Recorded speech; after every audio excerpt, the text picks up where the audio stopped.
হরে কৃষ্ণ। তো এই রান্নাটা অনেক অসাধারণ হয়েছিল। তো এখানে দেখতে পাচ্ছ আমি মশলাটা কষিয়ে নিয়েছি, সব আলু, মটরশুঁটি আর টমেটো দিয়ে, আদা বাটা, তারপর হচ্ছে গিয়ে সব ধরনের মশলা, ভাজা মশলা দিয়ে কষিয়ে নিয়েছি। আর এখানে হচ্ছে সয় নাগেটসগুলো আমি ভেজে নিয়েছি। তো এখানে আমি রান্না করতেছি হচ্ছে মটরশুঁটি আলু দিয়ে, পনির যেভাবে রান্না করে ঠিক সেইভাবেই এটা হচ্ছে গিয়ে সয় দিয়ে রান্না করতেছি। তো আর এদিকে হচ্ছে গিয়ে আমি কাকরুল ছিল এখানে, বাংলাদেশি কাকরুল, যেটা ফ্রোজেন থাকে এখানে, বাংলাদেশ থেকে পাঠিয়ে দেয় ফ্রোজেন করে।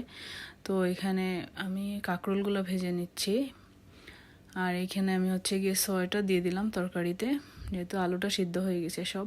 তার এদিকে হচ্ছে কাকরুলগুলাও ভাজি করতেছি। আর কাকরুলটা স্পেশালি আজকে হচ্ছে স্পেশাল বানাবো হচ্ছে গিয়ে সরিষা বাটা আর পোস্ত বাটা দিয়ে। তো আমি দেখো মশলাগুলো বেটে নিচ্ছি একদম হাতে।